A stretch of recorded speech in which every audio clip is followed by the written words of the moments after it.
Marty, retour en 2020. Attention, classement de l'année, en avant. Bonjour, je suis ravi de vous donner rendez-vous pour cette vidéo qui sort enfin. J'ai pris mon temps parce qu'il n'y avait pas le feu au lac, à savoir le bilan cinématographique de l'année 2021. Je vais vous parler et même dresser mon classement général complet de tous les films de 2020 que j'ai pu voir. Évidemment, ce sera comme d'habitude subjectif, à savoir que je ne prétends pas être un grand Manitou qui va vous balancer des propos soi-disant objectifs sur l'art, sur le cinéma, ça n'aurait selon moi aucun sens. Donc si je déteste un film que vous avez adoré, ou si j'adule un film que vous avez vraiment détesté, là n'est pas le problème, on en débat tous ensemble. Il faut pas s'énerver, il faut rester calme et rester dans une bonne attitude très sereine. Je vais évidemment déjà vous le préciser, mais je n'ai pas vu évidemment tous les films de l'année 2020.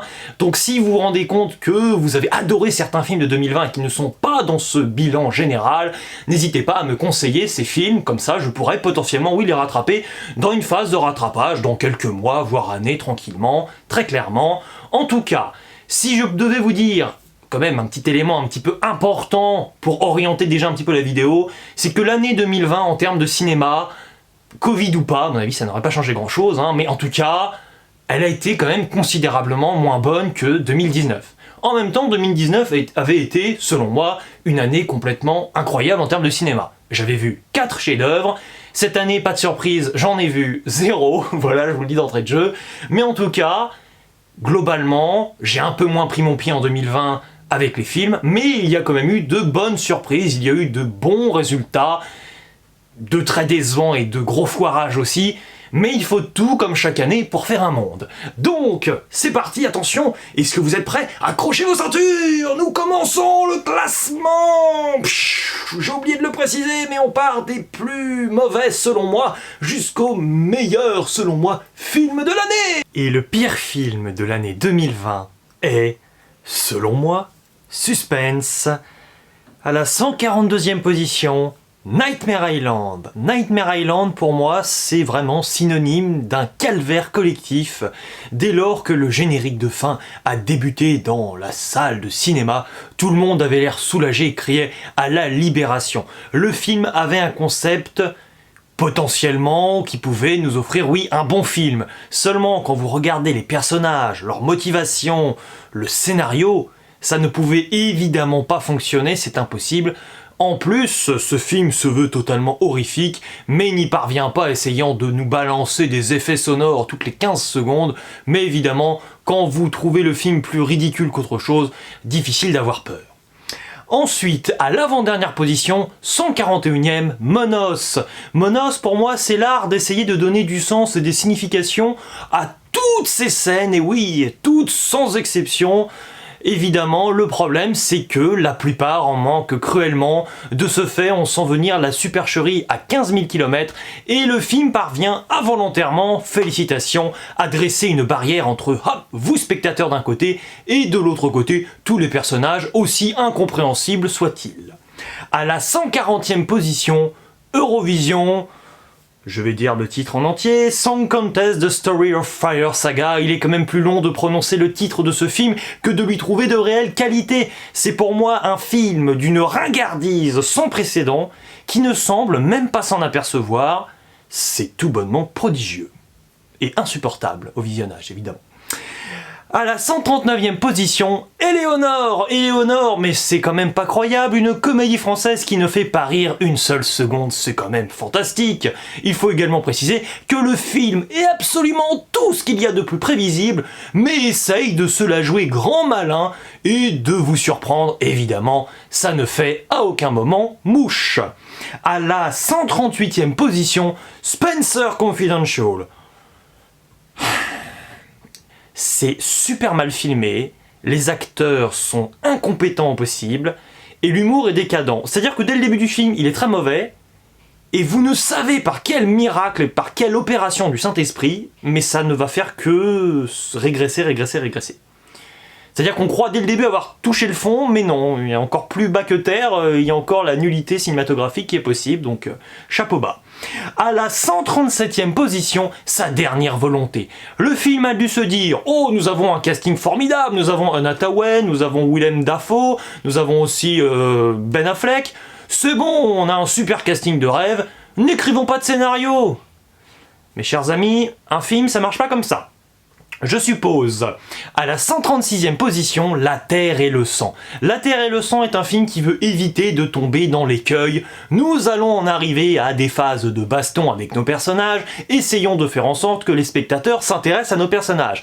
Pour cela, nous avons donc une présentation longue, laborieuse des personnages, aussi lambda soit-il, et après vous êtes censé accepter l'idée qu'il va leur arriver des aventures extraordinaires. Non, c'est pas concevable, l'immersion est tentée mais foirée. À la 135e position, PS... Non, c'est pas ça. Parti Socialiste à la 135e position. Non, plus sérieusement. Ah oui, à tous les garçons PS, je t'aime toujours. Oui, pardon, excusez-moi. C'est un teen movie, un original Netflix. J'ai perdu un pari, c'est pour ça que je l'ai vu. Je n'ai pas vu le premier opus. Et ce film, manifestement, est l'épisode central d'une bientôt trilogie. Autant vous dire que les acteurs, à mon avis, sont plutôt talentueux, mais se retrouvent dans un projet, évidemment, extrêmement raté et laborieux et très mauvais. La seule qualité que je pourrais donner au film, c'est que manifestement, ça a l'air à peu près d'être dans la continuité du premier opus.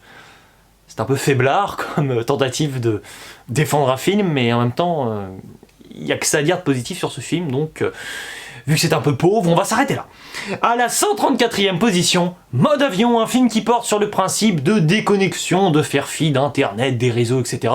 et de profiter de la famille. Sur le papier, évidemment, une thématique fort louable, mais honnêtement, les acteurs sont vraiment mauvais, et le film dresse à peu près au début une esquisse ou un semblant d'esquisse du sujet principal, mais ne fait que tourner autour.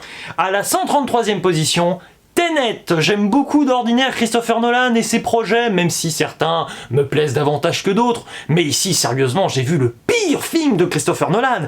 Il s'en mêle les crayons tout seul avec son concept qui est incohérent du début à la fin. Il n'y a pas une seule minute où vous n'êtes pas en train de vous questionner sur le foirage ultime intellectuel de ce type, c'est quand même incroyable.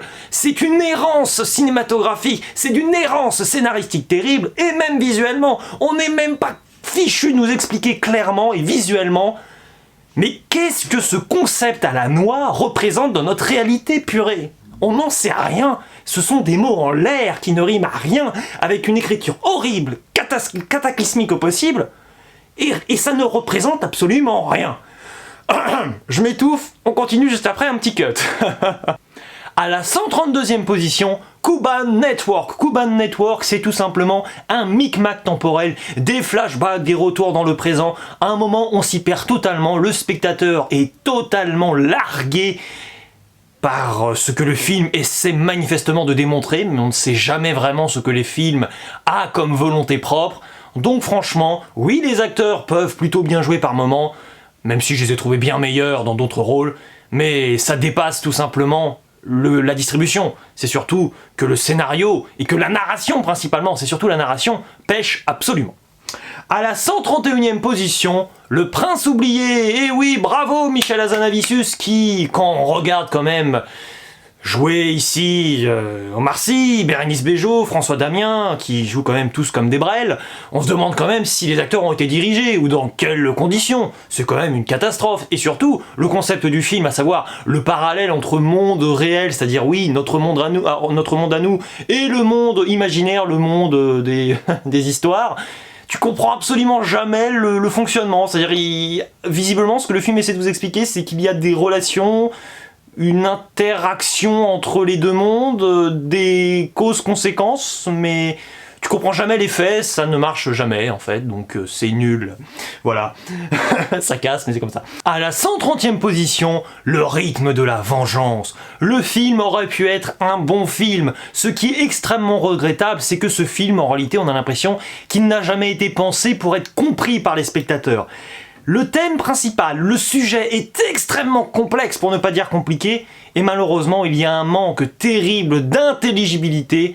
De ce fait, je n'ai rien compris au film, et c'est compliqué puisque les scènes de bagarre découlent de ces thématiques, donc si vous ne les comprenez pas et le film ne parvient pas à vous les expliquer clairement, vous ne pouvez évidemment pas par la suite prendre le moindre plaisir devant ce film. À la 129e position, Le silence de la ville blanche, c'est un film d'enquête, comment dire, légèrement clicheton sur les bords, et pas qu'un peu. C'est un peu bizarre parce que le film est réussi uniquement pour son climax, qui reprend des codes plutôt super-héroïques, plutôt fantaisistes, mais le film, bizarrement, essaye, et a cette vocation propre, d'être extrêmement réaliste de bout en bout. Vous comprenez de ce fait absolument pas pourquoi, il y a un problème d'identité, il y a une confusion à l'intérieur des choix de la conception même de ce film. Ensuite, à la 128e position, Le Lion. Ouah, ho, ho, ho, ça fait peur, et oui, car Danny Boone et Philippe Catherine ne sont évidemment pas inspirés. Il faut dire quand même que le scénario n'aide pas, mais l'écriture, les dialogues sont quand même tout pourris et ne font que se répéter tout au long du film. Donc, vraiment, quand on vous sert un film qui ne vous plaît pas pour ces 20 premières minutes et que vous avez l'impression que c'est vraiment cet effet, on rembobine systématiquement.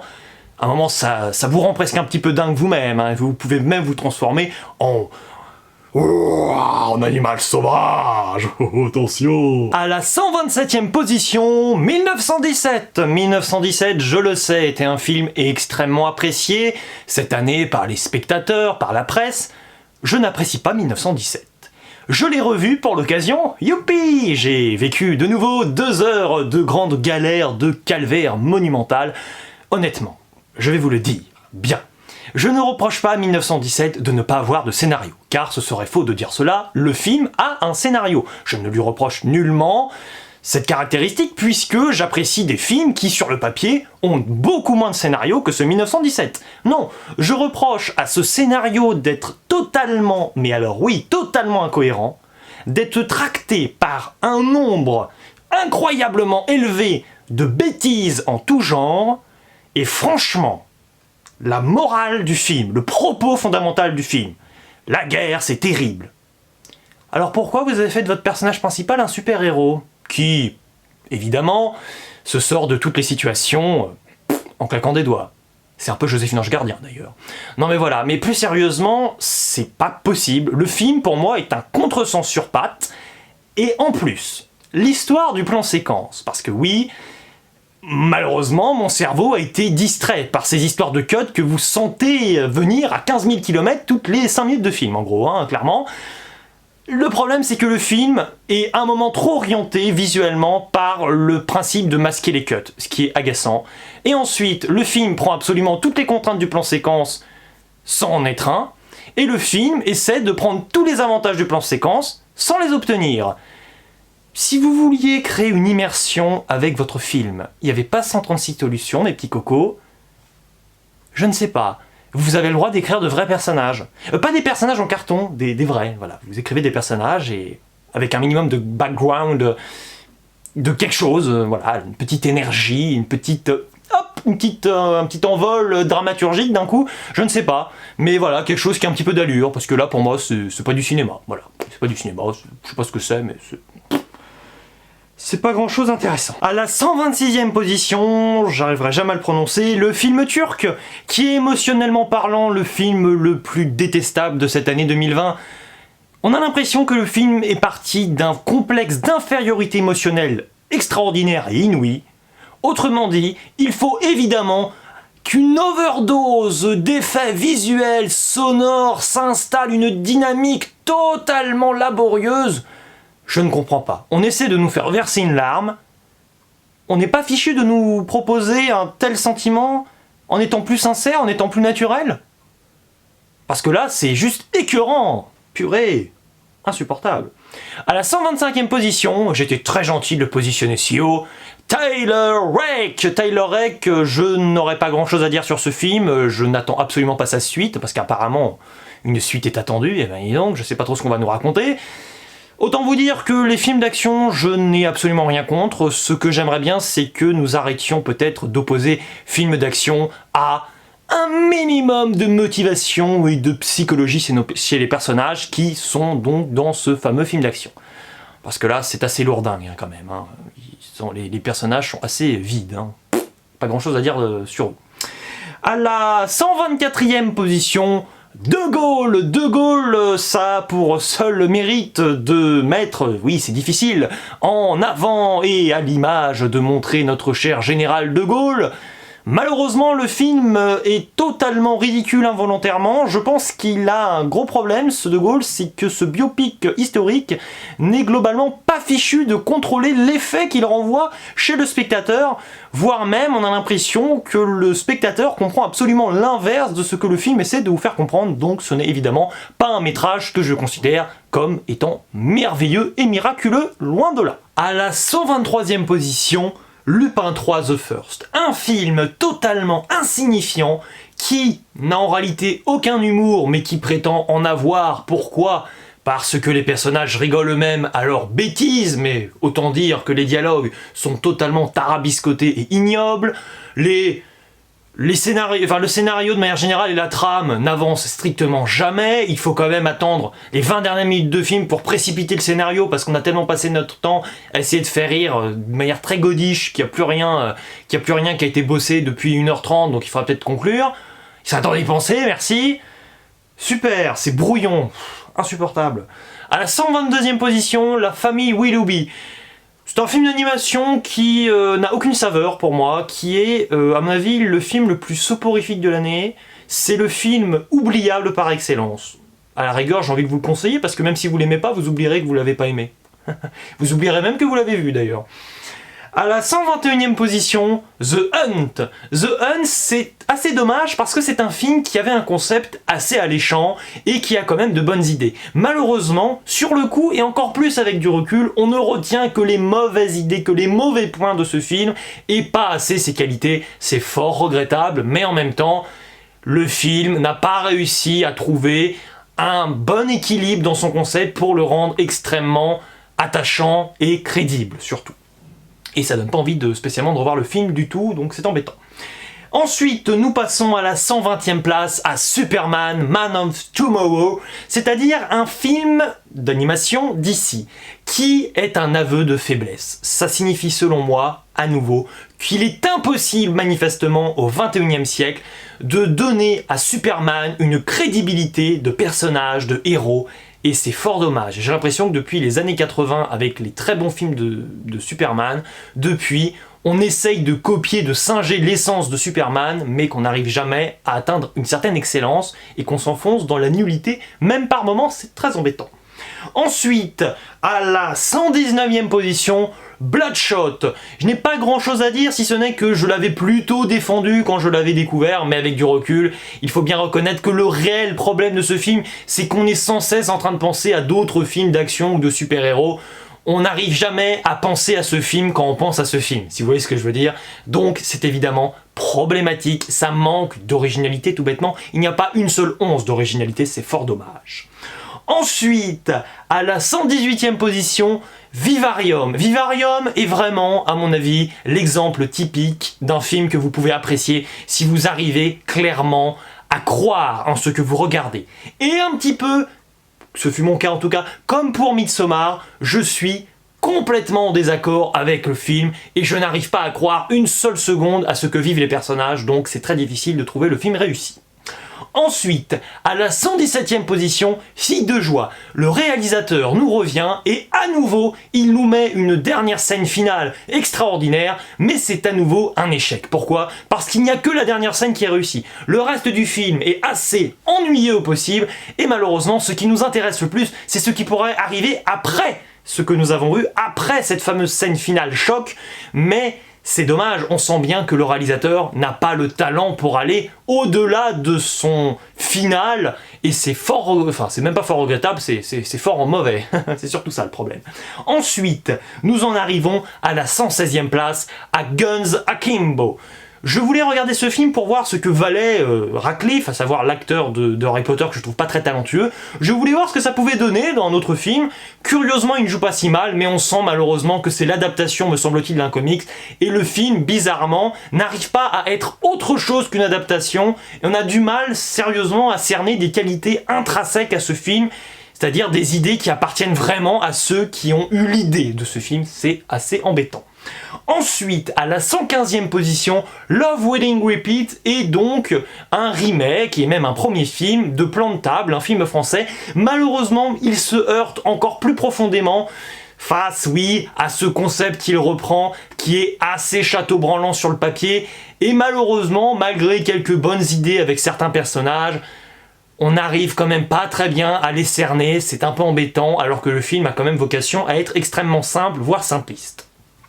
Ensuite, à la 114e position, Jusqu'au déclin. Les 5 premières minutes sont tout bonnement extraordinaires, le reste malheureusement est cataclysmique, puisque les acteurs entre eux semblent vraiment réciter leur texte, chacun dans leur coin, et donc il ne ressort aucune harmonie, aucune réciprocité dans le jeu d'acteurs entre donc les personnages, c'est un peu embêtant dans le but de l'intrigue. Ensuite, nous en arrivons à la 113e place, à Une belle équipe. Clairement, c'est un mauvais film, mais si vous voulez le voir, autant, oui, je l'avoue, privilégier le visionnage à la télévision quand il est tout simplement diffusé, plutôt qu'au cinéma. C'est clairement davantage un téléfilm qu'un film, mais attention toutefois, ce n'est pas non plus un très bon téléfilm. Ensuite, à la 112e position, Soul. Soul est selon moi le plus mauvais Pixar. Je sais qu'il a été également adulé, cependant je ne peux pas apprécier un film avec un sens du message à faire passer, un sens de la philosophie, un sens de l'orientation des mondes qui sont explorés, qui soit si foiré. Il faut dire des choses à un moment. C'est-à-dire que le final n'est que l'aveu de faiblesse d'un film qui ne tient pas du tout sur lui-même. Malheureusement, je trouve que le film se prend les pieds dans le tapis au bout de 15 minutes de métrage, voire 10, et après, il n'arrive jamais à ressortir la tête de l'eau. À la 111e position, Un vrai bonhomme. Un vrai bonhomme aurait pu être un bon film. Malheureusement, le gros problème, c'est qu'il étire sans cesse ces scènes, et forcément, à un moment, ça devient légèrement bourratif sur les bords, et surtout, le rythme est complètement explosé, ce qui m'empêche, et oui, d'apprécier, en plus d'ailleurs aussi également, les performances d'acteurs que je trouve tout sauf spécialement justes. Ensuite, à la 110e position, Les filles du Docteur March. J'ai relaissé une chance chez moi aux filles du Docteur March. Je trouve toujours que c'est un mauvais film. Pourquoi? Pour de multiples raisons. Le film avait du potentiel, mais il décide de s'embarquer et de s'emberlificoter dans plein de détails un petit peu idiots, dans des crédibilités qui laissent clairement à désirer, et surtout, la temporalité est complètement ratée, puisqu'on est quand même sans cesse largué, et ça ne fait qu'empirer au cours du film. À un moment, on ne sait même plus dans quelle temporalité nous nous situons, et forcément, on comprend que la structure du film a été modelée, chamboulée, orientée de telle sorte qu'en réalité, c'est sûr, le film évidemment ne pouvait être qu'inintéressant, et on a essayé très artificiellement de faire en sorte que ce ne soit pas le cas, ce qui est légèrement agaçant. Et pas que légèrement. À la 109e position, Nous les chiens, typiquement un film d'animation qui selon moi n'est vraiment pas de mon âge, ou alors je suis passé à côté, mais je trouve que le film est un contresens sur pattes, du coup je ne peux pas vous en dire du bien, c'est impossible. Ensuite, à la 108e position, L'adieu.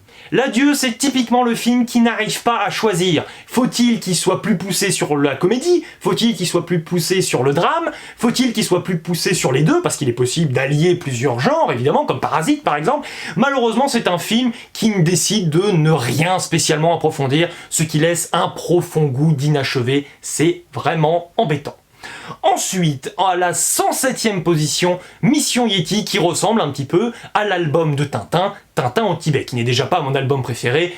Heureusement que les personnages sont attachants, car le reste, tout le reste des éléments du film, c'est vraiment insignifiant. C'est fort regrettable, mais c'est ainsi. Selon moi. À la 106e position, nous retrouvons The Lovebirds, une comédie américaine romantique.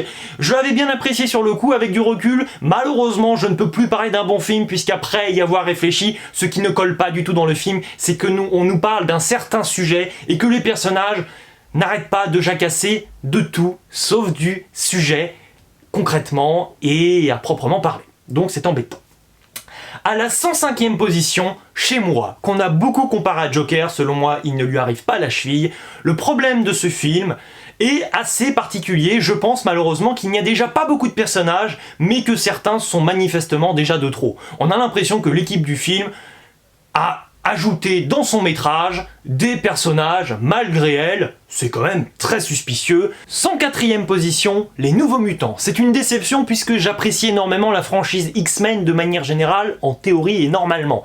Le problème ici, c'est que le film rate un petit peu tout ce qu'il entreprend. Il essaie évidemment d'être dérangeant, de par sa nature horrifique, il ne fait pas peur une seule seconde, déjà premier point, et surtout, il est dérangeant scénaristiquement dans la construction des personnages, bref, malheureusement, ce que j'ai apprécié quelque peu avec le film, c'est en général les relations quelque peu secondaires et ce qu'on nous présente, mais très très rapidement, de manière très furtive, avant de basculer sur l'essentiel du film, qui ne m'a clairement pas conquis, c'est vraiment agaçant. Ce film m'a énervé.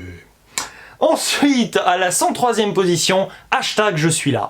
Le réalisateur de La Famille Bélier m'a quand même déçu, puisque globalement je trouve son œuvre non pas totalement ratée, même si je ne l'apprécie pas, mais comment vous expliquer? Je trouve quand même qu'elle est un petit peu brouillon, on a quand même vraiment du mal à comprendre là où il veut nous emmener. Je pense clairement qu'il a un peu trop improvisé son film, ça se sent beaucoup trop, et forcément, je dois bien vous avouer que j'ai à un moment même eu l'impression qu'il nous mettait un petit peu à l'écran toutes les idées qui lui passaient par la tête sans vraiment les filtrer.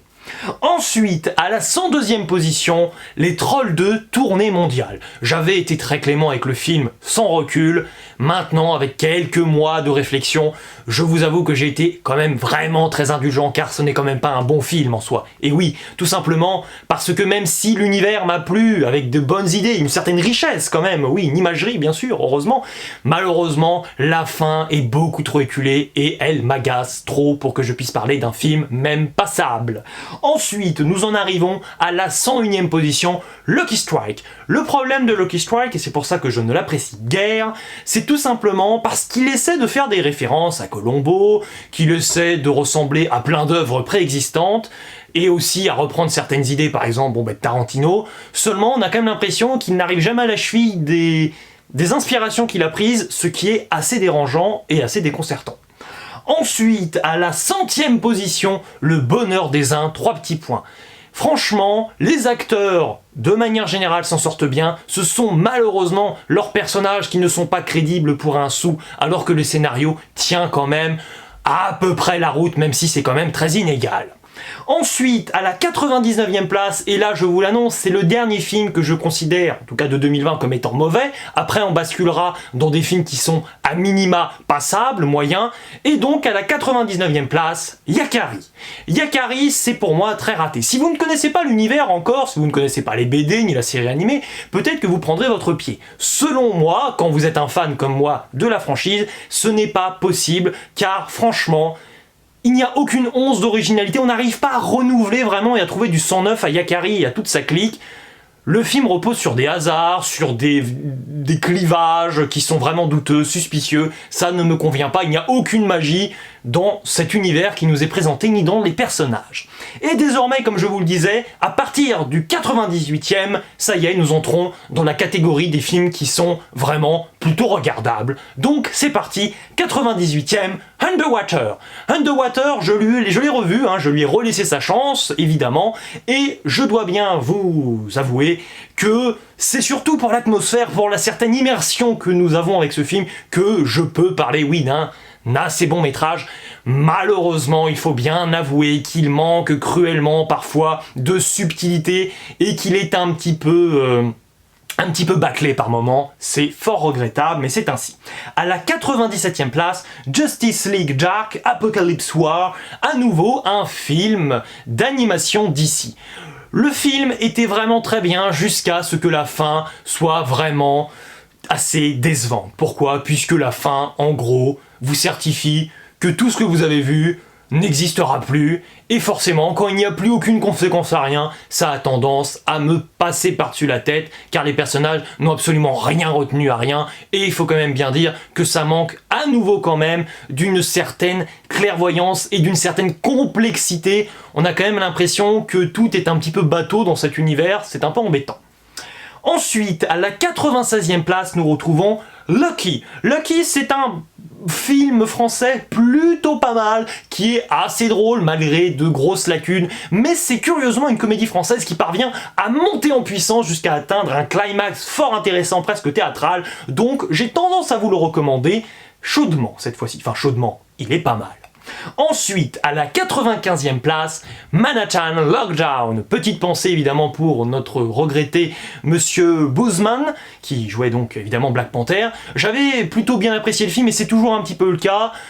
Disons que je n'arrive pas vraiment à comprendre pourquoi ce film, qui est quand même assez lambda et assez prévisible, me plaît, sûrement parce que les personnages, surtout dans la première partie, entretiennent des dialogues qui sont plutôt savoureux.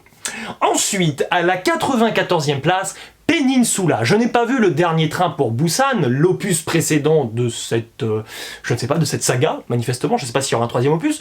J'ai plutôt passé un moment sympathique, il faut bien avouer que le film, sans le vouloir, mais surfe sur une certaine actualité. Voilà, en termes de maladie, de pseudo-confinement, de...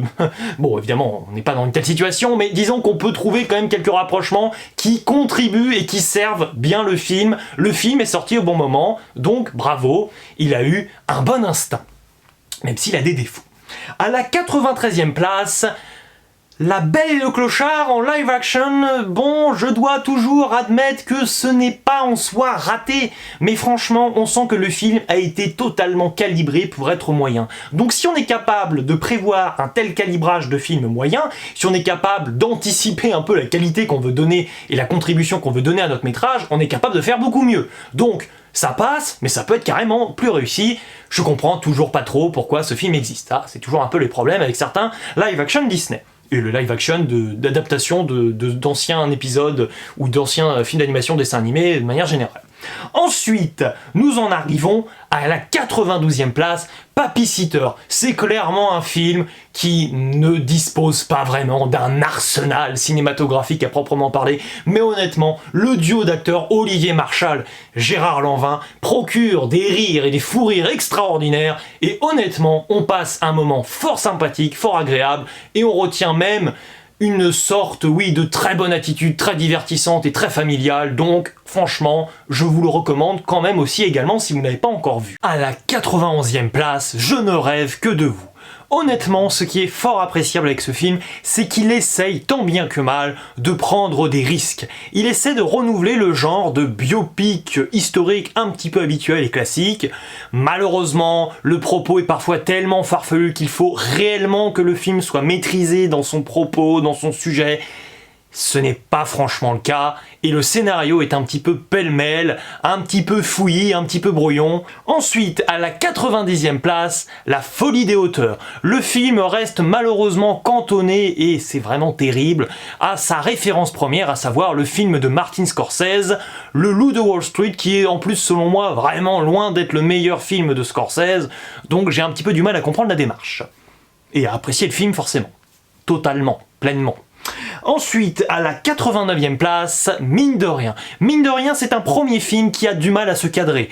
Il est, pour moi, extrêmement drôle, il a un potentiel comique qui n'a pas totalement réussi à mettre en évidence, et cela à cause, et oui, d'un aspect dramatique qui vient s'inviter à la fête de manière complètement gratuite, et selon moi, pas spécialement appropriée.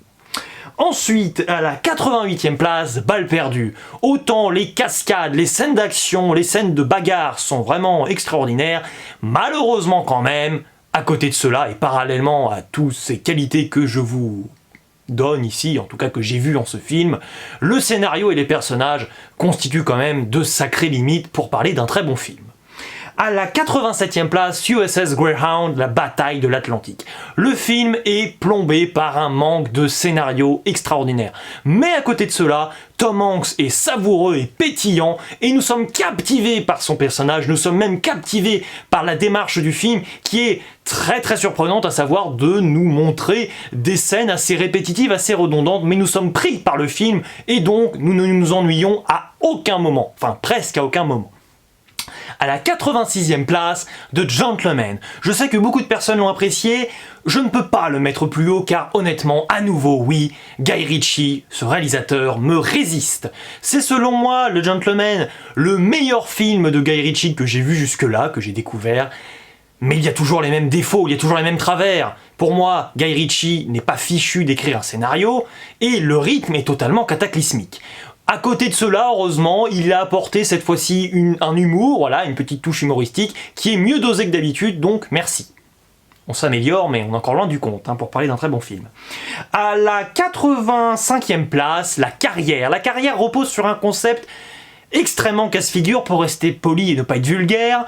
Le film, disons qu'il arrive de prime abord à exploiter pleinement son concept, mais étonnamment, plus il est démonstratif et le film finit de mal en pis par constamment régresser. Heureusement que le film se termine à un moment donné, car on aurait pu tomber assez profondément dans une forme de nullité. On a évité le pire, donc franchement c'est un peu la chute libre avec ce film. Ensuite, à la 84e place, Connecté. Je ne comprends pas vraiment pourquoi ce film a été à ce point-là détesté. C'est vrai, oui, il a été tourné à la va-vite pour surfer sur une certaine actualité, ce qui en soi n'est pas bien. Mais quand vous regardez le film, je le trouve fort divertissant, fort comique, et le scénario est vraiment plus surprenant et plus amusant qu'il n'y paraît lorsque vous avez conclu le visionnage. Donc oui, il est loin d'être parfait, mais pour moi, il est vraiment loin d'être raté. À la 83e place, Effacer l'historique. Sur le papier, le sujet me plaisait fortement et j'aurais pu adorer le film. Mais il ne suffit pas d'un sujet pour apprécier un film, sinon ce serait trop facile ou trop difficile selon les cas. Pour moi, le problème du film, c'est qu'il est en demi-teinte, terne, ni jamais profondément réussi, mais ni jamais profondément mauvais. Aucun moment de fulgurance, ce film, sans mauvais jeu de mots, s'efface un petit peu dans mon esprit trop facilement et trop rapidement. À la 82e place, Bob l'éponge le film, éponge en eau trouble. Autant l'univers est de nouveau retranscrit, un univers totalement barré, totalement déjanté, totalement bouffonnesque. Je l'apprécie toujours un petit peu à moitié, avec ses qualités et ses défauts. Certaines idées, certains éléments me paraissent complètement abrutis et idiots, mais il y a des tentatives, surtout dans le final, de prendre des risques, donc j'ai plutôt passé un bon moment, mais je ne suis pas sûr qu'une énième suite soit quand même la meilleure des idées et des solutions. À la 81e place, Béni. Ce film en soi est beaucoup trop honnête, c'est-à-dire qu'il se trompe fortement à mon sens parce qu'il met en évidence et en avant un personnage principal, à savoir une fille incasable, et malheureusement, au cœur de sa démonstration, le film ne fait qu'être enquiquinant et malheureusement assez incohérent, parce qu'il essaie de s'ancrer tellement dans une sorte de réalité que dès lors qu'il y a un petit élément qui tique, ça vous fait sortir d'une scène. Donc j'ai une certaine tendresse en soi pour les acteurs, les actrices, mais clairement le film n'est pas à la hauteur de son personnage principal et je trouve qu'il y a presque un aveu d'échec, un aveu de faiblesse du film même avec son final, avec sa finalité, vraiment sa toute fin, ses dernières secondes. Non, c'est pas un film que j'apprécie, je le considère vraiment pas comme étant abouti, franchement pas, je trouve qu'il est loin d'être parfait et puis il est assez... on sent qu'il quitte beaucoup, en plus dans ce film il est extrêmement long, et l'émotion passe pas vraiment, parce que vous identifiez pas vraiment à un personnage en particulier. Il y en a où ils sont passés pour des Samaritains et d'autres non, et après ça s'inverse un peu, et à un moment vous savez plus vraiment à qui vous attachez vraiment, à qui vous pouvez vous en tenir. Il n'y a aucune valeur sûre, c'est ce que le film essaie de vous dire, mais le film existe en soi, il est pas si mauvais, mais t'as l'impression qu'il a complètement oublié qu'il y avait des spectateurs. Ouh, on est là, merci. Rendez votre propos cinématographique s'il vous plaît. Voilà, donc je me suis un petit peu attardé sur ce Béni, et sur l'avis que j'en avais. À la 80e place, Forte. Forte, c'est un film qui, on va dire, mis en pratique, n'est pas vraiment extraordinaire du tout, mais en tout cas, il a une bonne idée, à savoir qu'il traite d'un sujet dont nous parlons souvent au cinéma, mais plutôt à l'arrière-plan. Et ici, on le met vraiment en évidence, et c'est vraiment au premier plan. Donc, merci, c'est une chouette idée, et c'est quand même assez astucieux. À la 79e place, La dernière vie de Simon.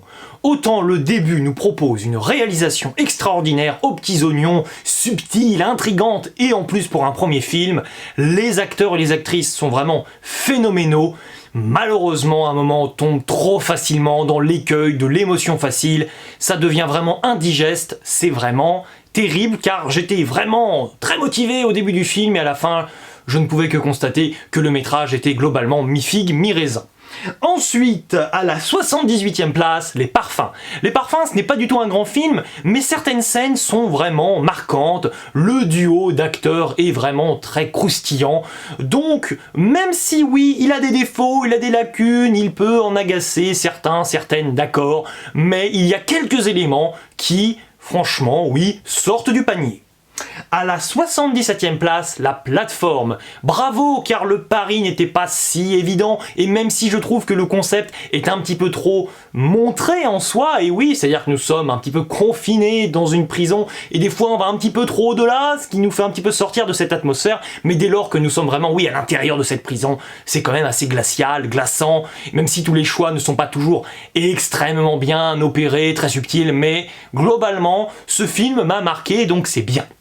Ensuite, à la 76e place, Felicita. Felicita, c'est un film qui ne pouvait pas me plaire. Honnêtement, je pense que dans toute la liste là des films dont je vous parle, si j'étais réalisateur, c'est le dernier film que j'accepterais de mettre en image, je veux dire pour son scénario, parce que j'aime pas trop mal le début, mais à un moment, honnêtement, ça y est, on arrive dans un délire qui n'est pas du tout à mon goût. Je dis pas que c'est mauvais, mais je ne m'y retrouve pas du tout. Je suis perdu et je suis confus, mais je peux pas... J'ai même pas envie de le revoir, ce film. Je voulais lui laisser une chance, mais je crois que je suis un blocage. J'y arrive pas et j'ai pas envie de le revoir, mais je comprends qu'on l'apprécie, mais... Ouais, on va dire que là, j'apprécie un peu les 2 premiers tiers du film, mais le reste, plus de son, plus d'image, j'ai disparu de la circulation au cinéma, clairement. Hein. Voilà. Et enfin, le dernier film, on va dire, que je considère comme étant un peu moyen, passable, avant d'en arriver au assez bon film, on va dire. Donc, à la 75e place, Artemis Fowl. Artemis Fowl, c'est un film qui a été complètement, décrié, là pour le coup on peut le dire. La première fois que je l'ai vu, le visionnage a été un peu difficile, je ne comprenais pas vraiment pourquoi le scénario était si... C'était bizarre, c'est-à-dire que je me demandais même s'il y avait un scénario à un moment, j'avais l'impression que c'est ça, c'est l'adaptation d'un livre, mais que ça n'arrivait pas à dépasser ce postulat de départ. Et pour l'avoir revu, j'ai vraiment pris ce film un petit peu de tendresse, de bon cœur, même si oui, il est bourré de défauts dans certains concepts. Visuellement, il est plutôt bien fichu, et même extrêmement bien fichu, encore heureux. J'ai un peu de mal avec les personnages au début, à la fin du film, mais au milieu, en soi, je trouve que c'est un bon passage du film, donc je valide plutôt. Et désormais, nous en arrivons, selon moi, aux assez bons films de l'année 2020, à la 74e place.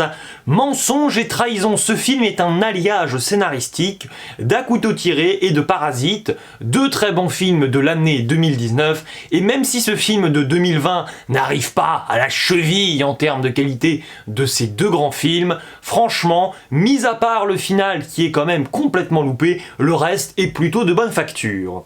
À la 73e place, Tapez chaud, point d'interrogation. Déjà, je ne vous le cache pas, je ne comprenais pas vraiment le titre avant d'aller voir le film, car je suis un vieux jeune, donc j'étais assez surpris de l'avoir apprécié, puisque les personnages et les dialogues sont plutôt bien construits, plutôt attachants, mais quand même, ce qui m'a un petit peu déplu, c'est cette fâcheuse manie de thématique à tiroir, à placard, où on n'approfondit quand même pas grand-chose dans un registre un peu plus sérieux.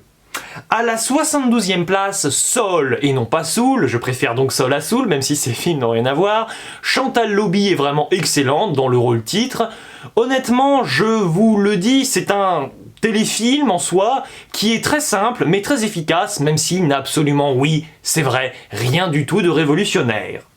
En la 71e place, Les Siffleurs. Les Siffleurs est un film roumain, on va dire qu'il est mémoriellement inégal, puisque j'ai retenu, oui, certaines scènes vraiment extraordinaires, mais à côté de cela, j'avoue avoir oublié quand même au moins 3/4 du film, et je me rappelle, oui, pendant mon visionnage, que j'avais été tantôt satisfait, tantôt un petit peu déçu par les prises de risques et les choix opérés par ce film. À la 70e place, Mulan. Oui, j'ai décidé de placer Mulan si haut, entre guillemets, dans mon classement, puisqu'il essaye au moins, et oui, ce remake, ce reboot, je ne sais plus, de dépasser un petit peu la version originale, le film d'animation qui n'est vraiment pas pour moi un grand film du tout, le Mulan de 1998. Et même si, oui, les nouveautés, les rajouts sont parfois très bons et des fois complètement foirés, malgré tout, même si c'est un peu inégal en soi, je trouve cette œuvre plutôt réussie, plutôt attachante. Je trouve que le parti pris l'emporte. Il faudrait quand même que je comprenne pourquoi le final de ce film a lui aussi été quand même un petit peu bazardé. À la 69e place, L'Esprit de famille. Ce film, j'en attendais énormément, tout simplement parce que le scénario, d'après la bande-annonce, me donnait envie, et surtout parce que je retrouvais une ribambelle d'acteurs que j'appréciais. Ce film, malheureusement, est quand même plutôt passable, mais il ne prend pas suffisamment de risques. Franchement, j'avais envie de donner un coup de pied dans le métrage pour qu'il aille encore plus loin. Oui, c'est plutôt bon de ce que je vois au moment où je regarde le film, mais vous pouvez aller beaucoup plus profondément dans, je ne sais pas, une certaine émotion qui manque quand même à l'appel, très franchement. À la 68e place, le cas Richard Jewell. Clint Eastwood m'a un petit peu déçu puisque je trouve que cette fois-ci, il va dans une émotion qui me paraît beaucoup trop facile. Certes, l'émotion passe, elle est bien de mise, mais j'avoue quand même qu'à côté de cela, certains personnages sont soit vraiment caricaturaux et c'est assez problématique, et de manière générale, je trouve, oui, que toutes les scènes, aussi bonnes soient-elles, sont malheureusement ternies par ce sentiment de simplicité extrême dans ce métrage. J'ai largement préféré le film précédent de Clint Eastwood, à savoir La Mule. À la 67e place, Waze. Autant je trouve la première partie du film complètement foiré, à savoir en termes de dialogue, en termes d'attachement aux personnages, en termes de compréhension même de leur psychologie, autant la deuxième partie parvient à rehausser le niveau puisqu'elle est assez originale et assez surprenante. Franchement, c'est un film qui est découpé en deux parties, je préfère donc largement la deuxième. Ensuite, à la 66e place, le goût du vin. Je ne suis pas un adepte du vin, de l'alcool ou que sais-je, mais même si ce film n'a pas à proprement parler une portée didactique, une portée pédagogique, son sujet est assez prenant et honnêtement, les acteurs jouent plutôt bien et nous avons donc là affaire à un très honnête téléfilm. À la 65e place, Tiger Tail. Tiger Tail a pris le fameux dicton « Un bon film, c'est un bon début, une bonne fin » au pied de la lettre. Il y a pour moi un énorme ventre mou.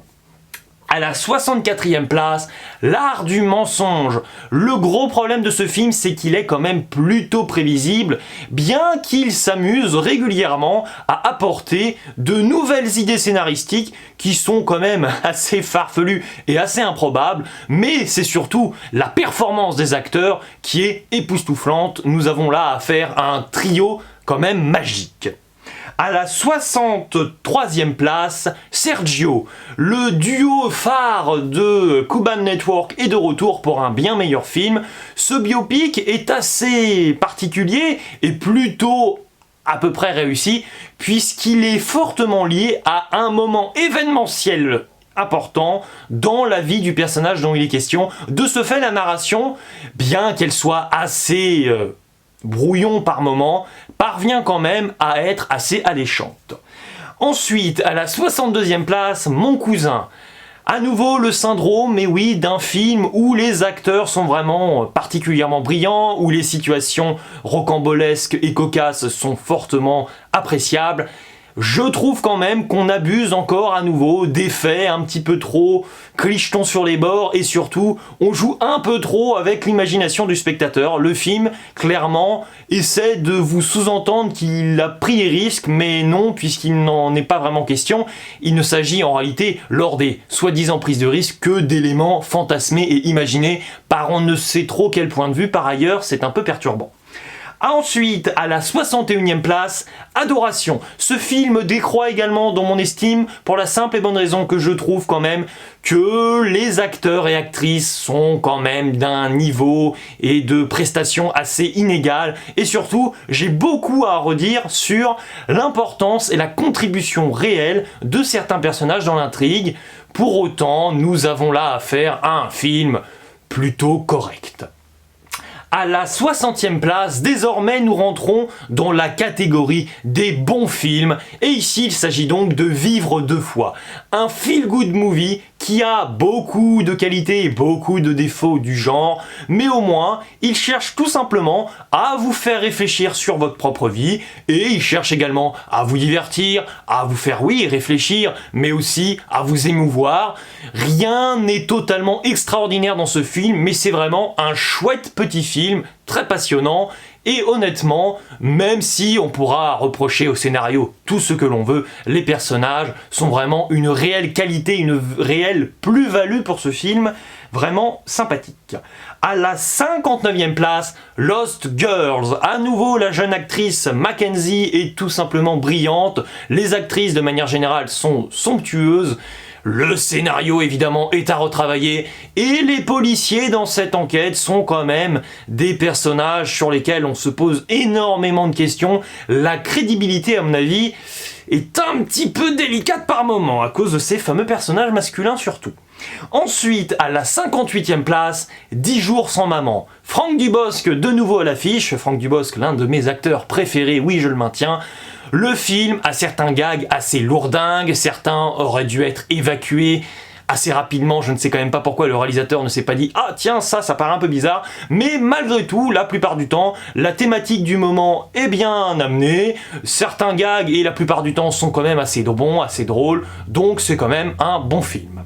Ensuite, à la 57e place, Capone. Ce qui est assez admirable, c'est que Josh Trank, pour moi, a une réelle patte artistique. Même si ces films, par exemple les 4 Fantastiques de 2015 ou ce Capone, sont souvent un petit peu incomplets, on trouve qu'il manque toujours un petit élément pour vous faire dire « Ah, c'est un grand film !» Mais franchement, l'alliage de différents genres, une sorte de post-biopic et un petit peu de registre horrifique, ça ne peut jamais faire de mal. À la 56e place, The Good Criminal. Autant l'acteur principal, Liam Neeson, je crois, Qui-Gon Jinn, enfin il n'a pas fait que ça, encore heureux, ne me plaît pas souvent d'ordinaire, mais ici, bien que, oui, sur le papier, le scénario paraisse complètement farfelu et juste impossible à mettre en image, bizarrement le film y parvient sans qu'on se pose spécialement trop de questions sur des histoires de cohérence, etc. etc. Donc franchement pour moi c'est un film fort agréable, fort sympathique, où les regards et les tensions entre les personnages sont pour moi parfois même à un niveau, à un paroxysme de réussite brillant. À la 55e place, Judy. Judy est un biopic sur Judy, évidemment, je ne vous apprends rien, je ne pense pas en tout cas, où Renée Zellweger est tout simplement en train de camper un personnage merveilleusement bien mis à l'image dans les 2 premiers tiers du film. Vers la fin du film, le film décide tout simplement de ne plus être spécialement honnête et va bazarder totalement et lourder en cours de route son scénario pour essayer de vous émouvoir en fin de compte, ce qui paraît étonnant, vous êtes plutôt ému à la fin du film, mais il ne peut pas s'agir d'un très bon film, puisque franchement, oui, je le dis, il y a au moins 30 à 40 minutes de métrage qui ont été quand même orientés vers ce but, et franchement on comprend pas très bien pourquoi ce film est si peu linéaire. Ensuite, à la 54e place, Selfie. Selfie c'est un film choral, et oui, il y a 5 réalisateurs à la barre qui s'occupent chacun d'une partie du film pour parler, oui, des technologies, des méfaits des technologies, forcément de conséquences néfastes pour l'humanité. Le film m'embête quand même dans cette incapacité à unifier toutes les histoires à un moment donné quand il s'agit d'essayer d'y parvenir. Donc, c'est un petit peu un film explosé mais qui regorge quand même de qualité. À la 53e place, Antoinette dans les Cévennes. Honnêtement, sans l'actrice principale, Laure Calamy, je pense que ce film n'est vraiment pas extraordinaire, c'est en tout cas ce que je me disais lorsque j'étais sorti de la salle de cinéma, mais oui, grâce à sa grande interprétation, elle parvient à rendre le métrage totalement honnête et fort divertissant. Pas sûr qu'avec une autre actrice moins talentueuse, on aurait eu un film si acceptable. Ensuite, à la 52e position, Été 85. Été 85 aurait pu être, à mon avis, un très bon film, voire même un chef-d'œuvre. Mais en réalité, je pense quand même que l'un des premiers problèmes consiste en cette bande-annonce qui en révèle énormément et beaucoup trop surtout. Franchement, la première partie du métrage est plutôt haletante, mais vous comprenez par la suite qu'il ne s'agit là que d'un film qui est plutôt mal construit narrativement et que, certes, François Ozon était très inspiré dans la première partie du métrage, mais dans sa deuxième partie, pour moi, il n'est là question que de scènes complètement remplissages, qui sortent complètement de son imagination, mais qui, à mon sens, n'ont rien à faire là-dedans, avec un personnage complètement caricatural, et d'ailleurs, je ne vous cache pas qu'à la fin du métrage, même pendant les 10 dernières minutes, les dernières dizaines de minutes même du métrage, j'avoue que j'en ai absolument plus rien à glander d'aucun personnage parce que je les trouve complètement changeants et trop biscornus à mon goût. À la 51e place, The Wrong Missy, c'est vraiment un film divertissant, complètement foufou, qui ressemble énormément en soi, qui est un petit peu de la même veine, oui, des Ace Ventura avec Jim Carrey, même si, quand même, oui, évidemment, je préfère largement les deux films en question avec Jim Carrey. À la 50e place, Calamity, le sous-titre, je ne l'ai pas en tête, une enfance de Martha Jane Canary. Clairement un film qui nous procure un sentiment assez mitigé, en tout cas ce fut mon cas, c'est-à-dire que je trouve certaines idées fort extraordinaires en termes de féminisme. J'ai beaucoup à redire sur certains passages du film, certaines scènes qui me semblent complètement bazardées. Et en même temps, je trouve franchement que le graphisme est totalement hideux. Donc pour moi, c'est un film plutôt bon, mais qui regorge de défauts, ce qui m'empêche, contrairement à plein d'autres personnes, de parler d'un très bon film. À la 49e position, L'ombre de Staline. Selon moi, ce film déjà utilise merveilleusement bien Staline dans son récit. Magistral, une idée brillante, même si le film n'est pas aussi brillant que cette idée précise, il en ressort quand même cette idée que ce métrage parvient à revêtir différentes casquettes, et selon moi même une triple casquette, biopic plutôt historique évidemment, un genre un petit peu horrifique réaliste, et aussi un petit côté biopic littéraire qui ne fait vraiment pas de mal et au contraire ça fait même plutôt mouche. À la 48e position, Dark Waters. Nous allons nous y concentrer quelques instants car il a également été extrêmement apprécié. Je lui ai relaissé une chance, je l'ai davantage préféré que lors de mon visionnage au cinéma, le premier donc. Franchement, je ne comprends toujours pas très bien pourquoi ce film est considéré selon certains comme un extraordinaire métrage. En même temps, j'ai quand même l'impression que ce film a été l'engouement d'un moment, c'est-à-dire que, on va dire, au moment où il est sorti en début d'année 2020, tout le monde était en train de ah, quel grand film, on crie au génie. Quand même, depuis certains mois, j'ai l'impression que pas mal de personnes qui criaient au grand film l'ont complètement oublié. Donc voilà, ça a été oui, le film du moment, c'est déjà bien de parvenir avec le film du moment. C'est pas un film qui va marquer spécifiquement sur du long terme, et pour moi c'est bien évident pour la simple et bonne raison que c'est un film qui parle évidemment de l'humanité, de nous. C'est pas un biopic évidemment, mais en soi ça se voit assez réaliste. De ce fait, je trouve la chronologie mais complètement laborieuse, même si les acteurs, et surtout, oui, les acteurs sont investis. Les personnages, pour moi, sont clairement pas bons, hein. C'est-à-dire qu'il y a un énorme problème. Le film est, en gros, un petit peu en train de se la jouer prosélyte, rejoignez-nous, vous êtes forcément d'accord avec nos convictions. Mais c'est évident qu'on est d'accord avec vous. Enfin, je veux dire, on n'a pas envie d'avoir une eau polluée qui sort de nos robinets, ou je sais pas quoi, ou avoir des poils qui sont terribles parce que on va tous être malades. Évidemment, ça coule de source, c'est le cas de le dire. Mais seulement, ce que je reproche à ce film, même si, voilà, je respecte et j'approuve, oui, ses idées, ses engagements, sa manière d'amener les choses, pas du tout, forcément, mais en tout cas, ce que je veux dire, c'est que pour moi, le problème, c'est que le film a compris qu'il fallait essayer d'être quand même subtil pour passer son message. Et selon moi, là où ils se plantent, c'est que quand ils veulent être subtils avec leur situation, paradoxalement, les personnages deviennent lourdingues au possible. Paradoxal, oui, vous l'avez compris, ce n'est que mon humble avis, mais c'est assez dérangeant. Et le film est sans cesse là en train de me rappeler que je suis un spectateur. Ce qui m'énerve, évidemment que je suis un spectateur quand je suis au cinéma et que je regarde un film. C'est évident. Seulement, comment voulez-vous rentrer dans un film quand on est sans cesse là en train de vous rabâcher et vous faire comprendre, oui, vous êtes spectateur, vraiment, observez le film tel qu'il est, etc. Nous avons raison, nous prenons la vérité générale et universelle. C'est assez dérangeant. Et l'étiquette finale ne fait que confirmer cet artifice, c'est-à-dire on est incapable de susciter chez le spectateur, en dehors du réalisme, un intérêt, une émotion, donc on va juste leur rappeler à la fin qu'ils sont aussi concernés par le problème. Ce que les films essaient très maladroitement et pour moi ne parvient pas du tout à faire. Il y a un gros problème entre le film et le rapport qu'il génère chez moi spectateur en tout cas, franchement.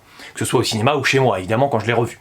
Donc voilà pour mon avis très succinct, enfin un petit peu plus détaillé que pour les autres, concernant Dark Waters. À la 47e position, Color Out of Space.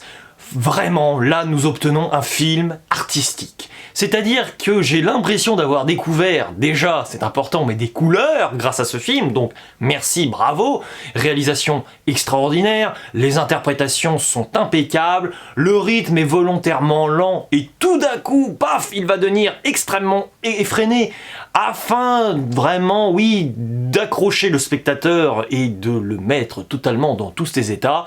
Même si le film a des défauts, certains personnages pour moi ne sont pas très bien travaillés, c'est vraiment un bon film.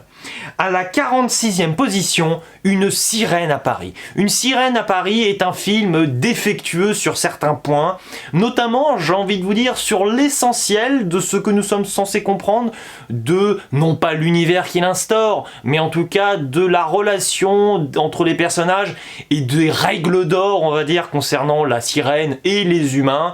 Mais au-delà de cela, j'ai été vraiment emporté par ce film qui nous propose une ambiance extraordinaire, quelque peu intemporelle, et sur cette caractéristique première et fondamentale, je le trouve vraiment divin par moments. À la 45e position, Dreams. Dreams est un film qui me questionne énormément, tantôt extraordinaire et tantôt pas du tout magique pour un sou. Il y a donc une inégalité totale dans le regard bienveillant et enfantin que je pourrais porter à ce film que je qualifie vraiment d'inégal. Et de pas toujours très poussé. Et des fois vraiment très poussé, donc étonnant, et ça rabâche un peu des fois aussi, donc bizarre. À la 44e position, Play. Play, c'est un film, oui, sur une tranche de vie, et c'est un petit peu aussi une force qualité-défaut qui subsiste avec le regard que je porte sur ce film. Quand je le regarde, honnêtement, je vois un très bon film. Dès lors que j'ai achevé le visionnage et que j'y pense avec un petit peu de recul, il se décroît quand même assez incroyablement dans mon estime. Donc sur le coup, excellent. C'est pas un film qui marque en dehors du visionnage même, donc j'ai un peu de mal avec ce film, et évidemment il a quand même sacrément des lacunes sur son concept. Hein. Enfin, il a des idées, mais il y en a d'autres auxquelles il n'a pas pensé et qui auraient été assez bienvenues quand même, pour donner un peu plus de relief parfois au film. Ensuite, à la 43e place, L'Extraordinaire Mr. Rogers, qui est aussi vraiment un bon film. Tom Hanks campe un personnage vraiment qui fait peur, en même temps qui suscite un attachement, qui paraît beaucoup trop gentil et qui est donc, selon nous, forcément méchant, qui a des marionnettes et qui fait extrêmement peur avec ses marionnettes, c'est-à-dire que ce qu'il bricole avec ses marionnettes à son âge. C'est un film qui ne va pas vous apporter forcément toutes les réponses que vous voulez, qui est d'un classicisme fou, c'est quand même une sacrée limite, mais pour autant, vous allez être embarqué avec ce personnage, surtout de Tom Hanks, qui honnêtement tient là un rôle fabuleux. Et sur mesure, vraiment. Ensuite, à la 42e position, Queen & Slim. Queen & Slim, c'est la capacité de vous proposer de grandes scènes de cinéma, mais entre ces grandes scènes de cinéma, il y a parfois quand même un vide intersidéral scénaristiquement qui me perturbe parce que c'est un feel-good movie. Feel-good movie, non, pas du tout. Non, c'est un road movie, excusez-moi, là, c'est vraiment un terrible lapsus, c'est une grosse incohérence, mais non, c'est un road movie, décidément. Du coup, j'ai quand même à en redire sur le déroulement du périple. À la 41e position, Les Vétos. Les Vétos, c'est un vraiment chouette téléfilm, c'est un peu le téléfilm optimal que vous pouvez voir au cinéma, avec beaucoup de plaisir, beaucoup de bons sentiments, et une galerie de personnages qui est plutôt bien présentée. À la 40e position, 30 jours max. 30 jours max, c'est un film, oui, évidemment, qui est incomplet, qui est aussi, forcément, oui, défaillant sur certains points, mais honnêtement, c'est l'une des comédies de l'année qui est la plus généreuse qui soit. C'est un moment fort quand vous êtes au cinéma et que vous rigolez tous en chœur, c'est vraiment très agréable comme sentiment. Surtout que je l'avais vu en avant-première. À la 39e position, Ducobu 3. Je suis moi-même le premier surpris de placer si haut ce Ducobu, tant les deux premiers opus étaient quand même complètement ratés, mais Philippe de Chauvron avait été incapable de cerner l'essence de Ducobu et donc de l'adapter en long métrage au cinéma. Elie Moon, pour son premier film qui plus est, y parvient avec une énergie déconcertante. Merci monsieur, bravo monsieur. À la 38e position, un divan à Tunis. Même si le film regorge de bizarreries et d'anomalies, d'erreurs, de petits plantages sur certaines scènes, je trouve par contre qu'il arrive vraiment à nous attacher à ces personnages, à nous identifier au mal-être qui habite et qui respire, et oui, dans ce récit. De ce fait, je me suis senti très mal en regardant ce film, c'est donc une particularité que je ne suis pas prêt d'oublier, donc merci film. À la 37e position, Swallow, un premier film certes imparfait, mais où le réalisateur prend clairement rendez-vous avec le futur, tout simplement parce que j'ai vu, oui, de grandes idées de plans, des grandes idées de mise en scène qui ne peuvent, à mon avis, qu'être approfondies dans ces prochains projets que j'attends avec impatience. À la 36e position, Gretel et Hansel, un film horrifique d'épouvante qui a réussi son effet. J'ai été terrorisé, traumatisé par certaines scènes, même si je trouve que la mise en parallèle entre le conte à proprement parler traditionnellement et ce que nous propose ici le film, à savoir une réinvention de ce conte, je trouve donc oui que ce parallèle ne marche quand même pas des masses toujours, mais malgré tout, c'est du bon boulot. Ensuite, le dernier bon film de l'année selon moi, avant d'en arriver au très bon film de l'année, à la 35e position, Superman Red Son, une dystopie qui parvient à réinventer son univers et ses personnages. C'est extrêmement appréciable car enfin, ça faisait des années que je n'avais pas trouvé un personnage de Superman si intéressant, si galvanisant. Et en face, c'est vrai quand même que Batman, ça faisait aussi déjà un petit moment que je n'avais pas été aussi ébahi, il y a de réelles motivations de part et d'autre. Selon moi, ce film animé est bien plus réussi qu'un certain Batman contre Superman. Il faut dire que Zack Snyder, avec son DCEU, je trouve qu'il foire totalement ces deux personnages emblématiques systématiquement, à savoir Batman et Superman. Donc ici un peu de fraîcheur, ça fait plaisir. On en arrive désormais au très bon film, selon moi, de l'année 2020, vous l'avez compris, à la 34e position, et hop, La fille au bracelet. La fille au bracelet est pour moi un très bon film parce que nous retrouvons ici une incarnation des personnages, une quête de réalisme, une quête de visuel qui est très symboliquement simple en soi mais efficace, même si le scénario est parfois un petit peu léger sur les bords, c'est quand même assez fascinant. À la 33e position, Je voudrais que quelqu'un m'attende quelque part. Ce film aurait pu être un chef-d'œuvre et être mon film de l'année 2020.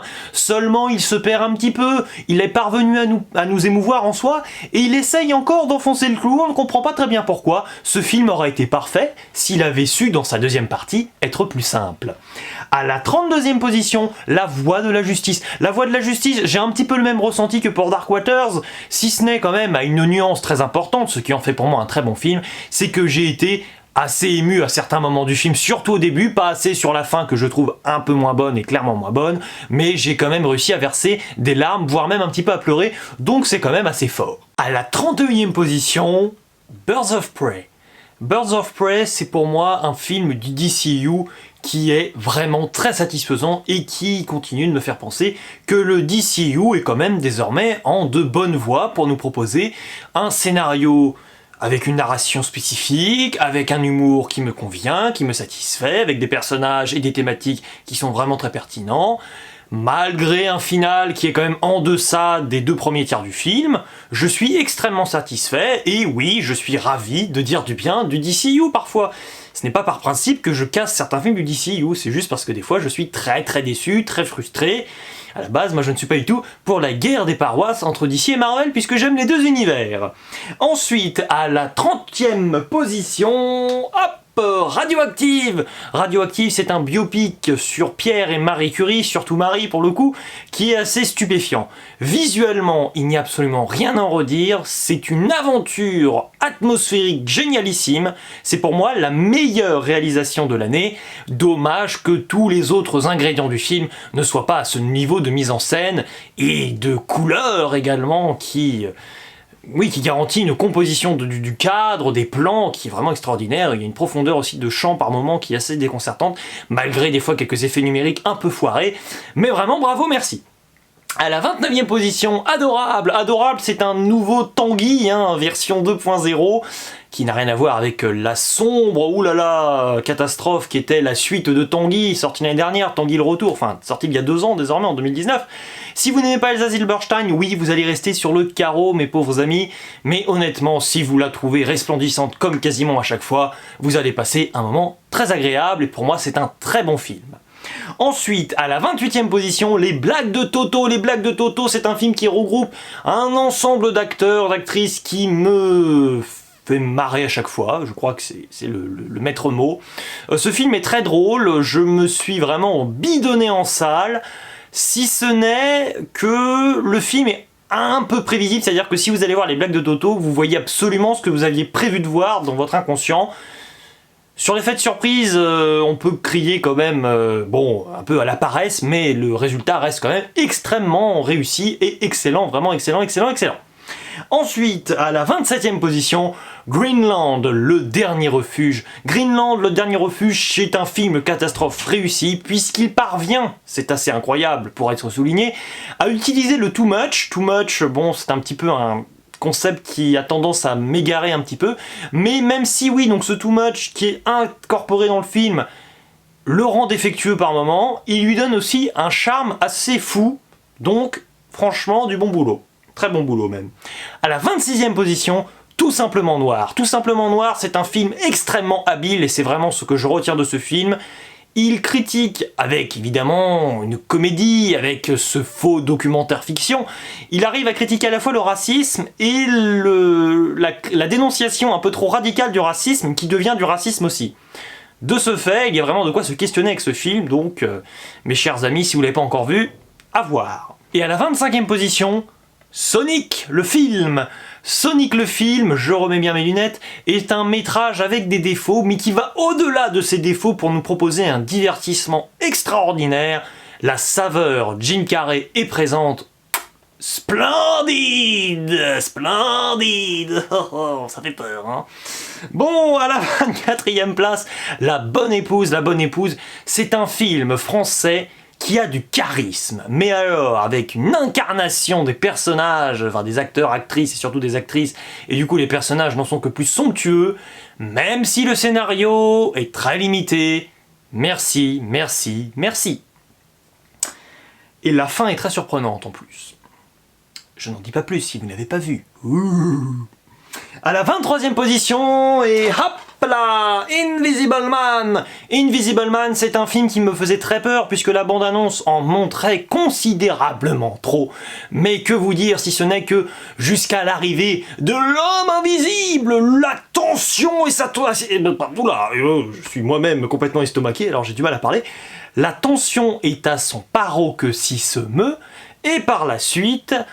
Quand on voit la vraie menace physiquement, ça perd forcément de son charme, mais ça n'en reste pas moins quand même sympathique. Je n'aime pas trop la fin du film, ce qui m'empêche de classer ce film dans mon top 10 de l'année, sinon il y aurait été assez largement. À la 22e position, décidément ses lunettes, L'extraordinaire voyage de Marona.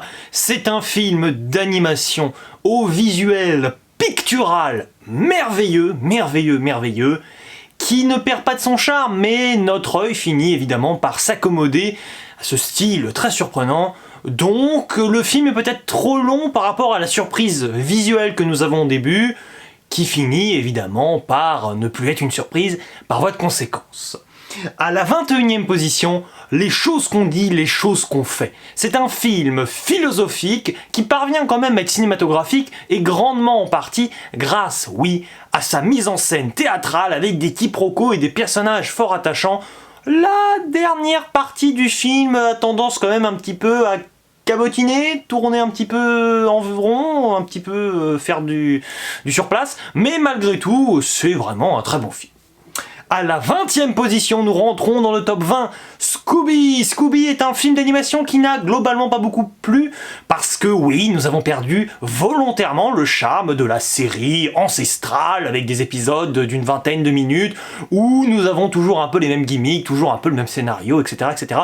Ici, j'ai fortement apprécié cette réinvention du genre, avec évidemment de grandes références ça et là, et même si on ne perçoit pas toutes les références, ça n'en reste pas moins assez divertissant. La petite limite, c'est que le film manque parfois d'originalité, mais son final est magnifique. C'est un feu d'artifice dans mes yeux quand je regarde ce final. Et à la 19e position, Les Traducteurs. Les Traducteurs, c'est pour moi un film qui est extrêmement réussi, même si par moments les acteurs et les actrices ne jouent pas extrêmement bien. Pour autant, c'est un film assez surprenant, avec une enquête plutôt géniale, puisqu'il est question d'un retournement de situation concernant la vraie question énigmatique de ce film, donc bravo, merci. À la 18e position, Blackbird. Blackbird, c'est un film qui, sur sa première heure, est digne d'un chef-d'œuvre. Et tout d'un coup, on ne sait pas pourquoi, ça part totalement en sucette. Le film devient pour moi extrêmement mauvais sur son dernier tiers. De ce fait, je me questionne, c'est-à-dire que je ne comprends pas très bien, je préfère presque qu'un film ne démarre pas très bien et qu'il s'améliore par la suite, parce que là on reste vraiment sur une mauvaise image de ce film, alors qu'en soi il est quand même très bon sur le papier, mais pas parfait du tout. C'est vraiment bizarre et c'est fort dommage. À la 17e position, il n'est pas encore déballé, tiens, Le Voyage du Docteur Dolittle. Pour moi, ce film est très mignon. C'est un film avec un Robert Downey Jr. génialissime, pour moi, il n'y a pas à dire. Les animaux, ce côté un petit peu Pirates des Caraïbes, gentillet, un petit peu Ace Ventura aussi, ça contribue à me faire penser que ce film est un peu un classique, c'est-à-dire que pour moi, voilà, c'est le film très clairement, un peu comme Babe le cochon par exemple, c'est un film comme ça que je verrai un petit peu périodiquement, de temps à autre, qui fait vraiment pas de mal. Alors oui, il optimise pas totalement son potentiel, c'est clair, mais pour moi, il est vraiment très divertissant, tout bêtement. Il n'y a pas vraiment matière à se poser de questions profondes, existentielles avec ce film, mais pour moi, c'est vraiment très bon. Ça me fait retomber en enfance en plus, donc bon boulot, merci. À la 16e position, Pinocchio, un film qui vous fait retomber en enfance, mais très différemment. L'univers est génial parce qu'à la fois c'est très réaliste avec des personnages, des situations, le village, des environnements, et en même temps, tu sens l'incorporation avec ce réalisateur vraiment génial, d'éléments qui sont complètement irréalistes, voire surréalistes, et c'est incroyable. C'est-à-dire que ce film est d'un surnaturel extraordinaire. Donc voilà, à la 15e position, Police. Police, c'est sûrement le film qui confère le rôle le plus sérieux, en tout cas que j'ai vu dans la filmographie d'un certain Omar Sy. Les trois acteurs sont excellents, parce qu'ils campent chacun une position très spécifique au sein de cette profession qu'est la police. Le film n'est pas spécialement drôle, car le film est glauque, mais à un point, c'est jamais dans la surenchère, mais ce film est pour moi d'une violence visuelle incroyable, tout bonnement incroyable. À la 14e position, Petit Vampire, réalisé par le papa de Petit Vampire, créateur, oui, des bandes dessinées, également créateur de la série animée, et à chaque fois, Johann Sfar a un coup d'avance sur nous, en tout cas moi, oui, fan de son univers, fan de ses personnages, c'est-à-dire qu'il a toujours manifestement gardé une idée en stock, qu'il va ajouter comme une réelle plus-value dans son nouveau projet, et là c'est stupéfiant. Le type est un passionné de cinéma, de visuel, parce qu'il arrive justement à l'adapter systématiquement selon le format et le support qu'il utilise. C'est vraiment bluffant, il a des lacunes, comme tous les films dont je vous ai parlé jusqu'à maintenant, qui m'empêchent évidemment de le placer, vous le verrez par la suite, dans le top 10 de cette année 2020, mais il est vraiment stupéfiant par moments, tout bêtement. À la 13e position, Les Héros ne meurent jamais, un film qui porte sur le sujet de la réincarnation. Cette thématique, selon moi, sur le papier, était extrêmement casse-figure. Et pas qu'un peu, vraiment, hein. Pour moi, ça pouvait être catastrophique.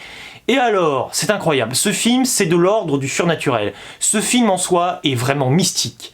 Il y a cette idée qu'il y a un esprit, et on ne peut pas l'identifier. C'est ça, la magie du cinéma. Il y a un esprit qui habite ce métrage, certes imparfait, mais c'est incroyable, c'est tout bonnement incroyable, et ce film est très marquant, il a une fin déchirante, stupéfiant, bluffant, à regarder parce qu'il a été très mal distribué. Il faut le voir, il faut le voir, il faut le voir. Et l'actrice Adèle Haenel, selon moi, s'en sort encore mieux, et oui, c'est possible, que dans Portrait de la jeune fille en feu. Magnifique. À la 12e position, Enola Holmes, que je ne comptais pas spécialement voir à la base, mais je me suis laissé tenter par les bons retours que j'en avais eus. Ce film, selon moi, déjà nous révèle une grande actrice en devenir, c'est déjà un premier point très important. Par la suite, la manière de justifier les thématiques qui sont plutôt actuelles, à savoir, bon, féministes, etc., etc., c'est assez brillant parce que ça fait toujours écho un petit peu à cet univers dans notre imaginaire collectif que nous avons, c'est-à-dire les grandes lignes de la vie de Sherlock Holmes. Ici, on se détache de Sherlock Holmes, même s'il garde une place extrêmement intéressante et intrigante dans le récit, ainsi que son frère, par exemple. Je trouve vraiment qu'il y a un effet un petit peu à la Harry Potter, à savoir, lâchons les enfants en pleine nature et voyons ce que ça peut donner. Il en ressort, selon moi, des thématiques incroyables et surtout des critiques fortes, notamment de la société anglaise. C'est amené simplement, mais au moins c'est amené, et je trouve que c'est assez audacieux et osé, ce qui fait que, selon moi, même si, oui, il y a beaucoup de parallèles à en dresser, c'est vraiment à des années-lumière en termes de qualité par rapport à l'ensemble, vraiment, oui, des épisodes de Harry Potter. En termes de cinéma, je parle bien. Voilà. À la 11e position, aux portes du top 10, Terrible Jungle, un film que j'avais trop pris au sérieux la première fois et je l'ai revu en me mettant en tête tout simplement que c'était une comédie, entre guillemets, et rien d'autre. Alors oui, ce n'est peut-être qu'une comédie, mais c'est une comédie qui de A à Z est totalement rocambolesque, totalement hilarante. Donc, même si oui, le film a des défauts, il est vraiment... Mais il est génial, enfin il est pas génial, mais oui, enfin, il est génialement imparfait si vous voulez, mais c'est ça d'ailleurs, même les défauts du film deviennent presque attachants par moments. Ça c'est fort, et quand ça arrive, et c'est pas tous les 4 matins, on peut dire qu'on a là un film un petit peu de chevet, voilà, un film que j'aurai en DVD et que je regarderai de temps en temps, voilà. C'est bizarre que ça marche pas.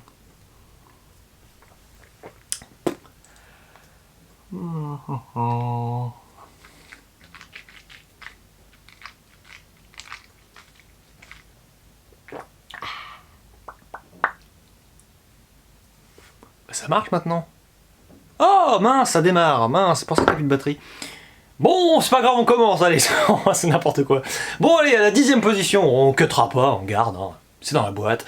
À la 10e position, attention, The Night Clerk. The Night Clerk, c'est un film que j'ai vraiment fortement apprécié.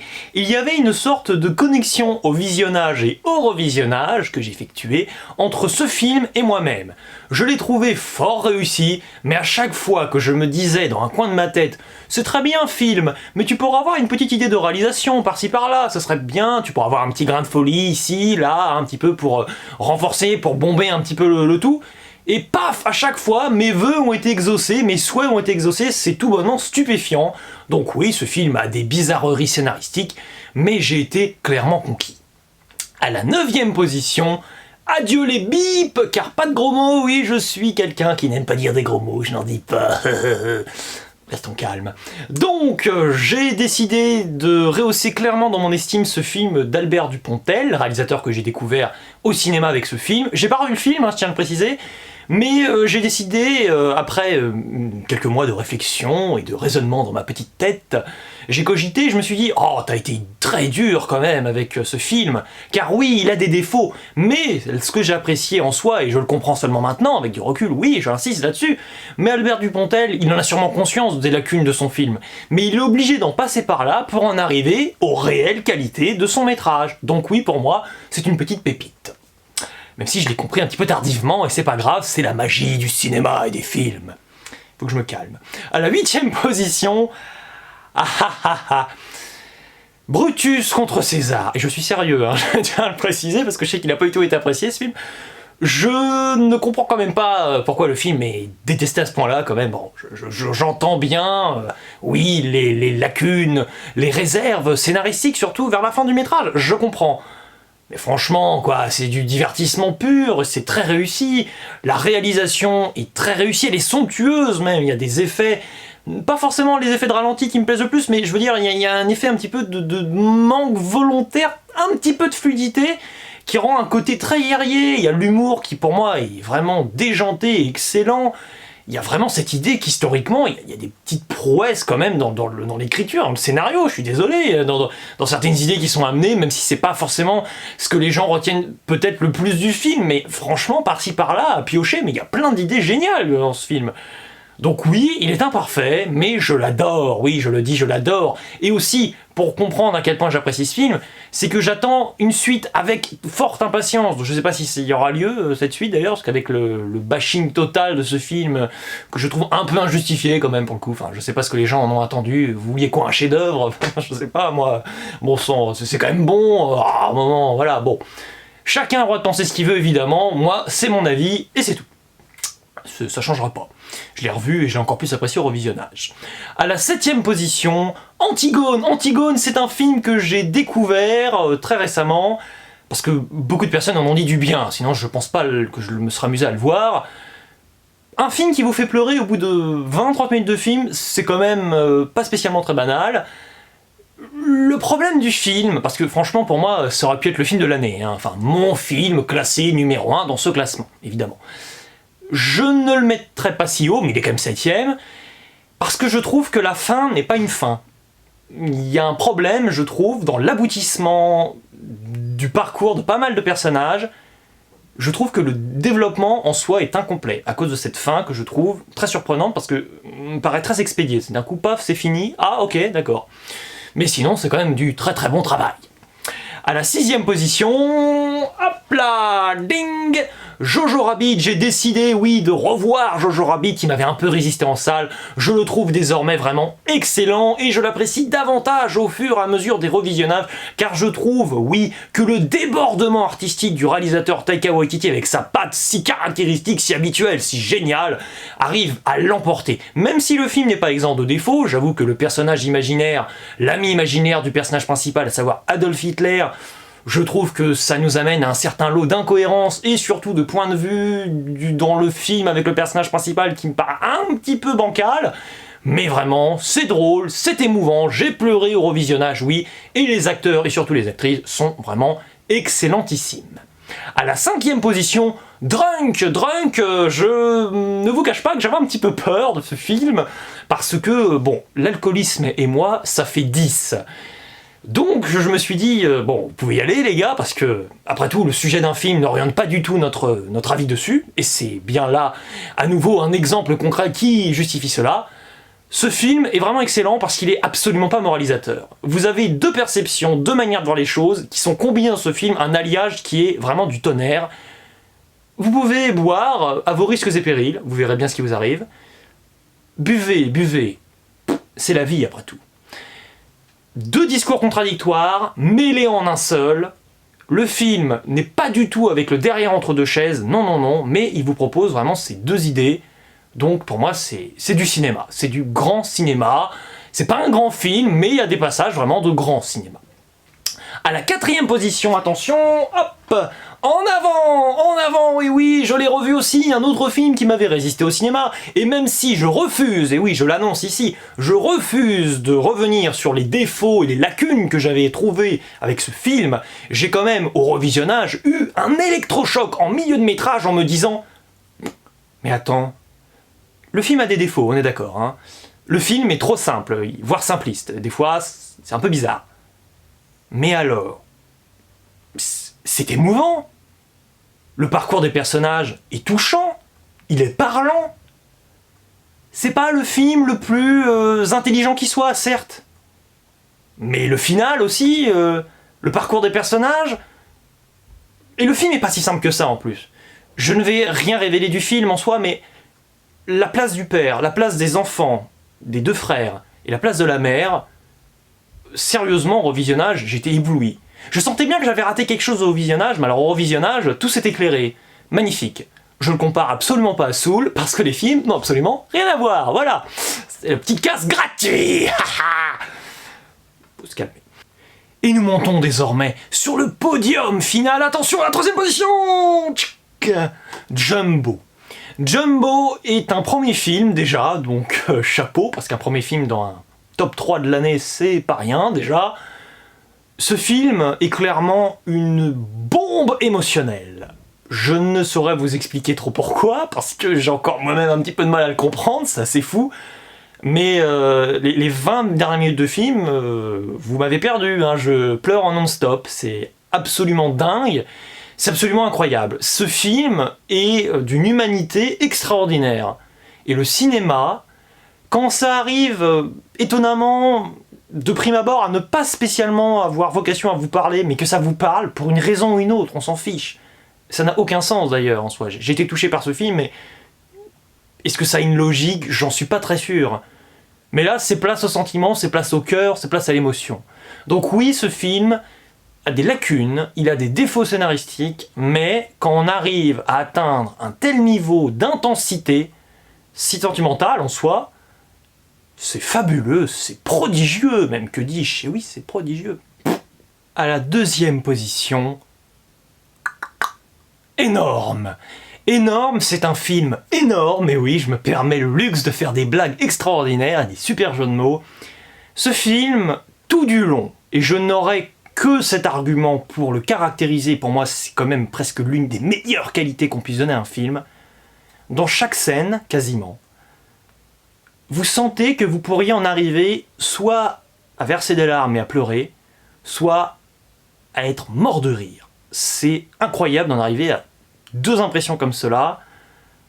J'ai pleuré un moment dans le film, j'ai souvent rigolé, jamais en même temps, mais le film ne fait que ça. T'as l'impression qu'il est tragique à un point extraordinaire, et en même temps comique, et cette combinaison est d'un naturel déconcertant. Vraiment splendide. Mais il y a le numéro 1. À la première position, selon moi, le meilleur film de l'année 2020, qui succède à un certain Shaun le Mouton 2, faudra changer l'affiche désormais. Attention, téné.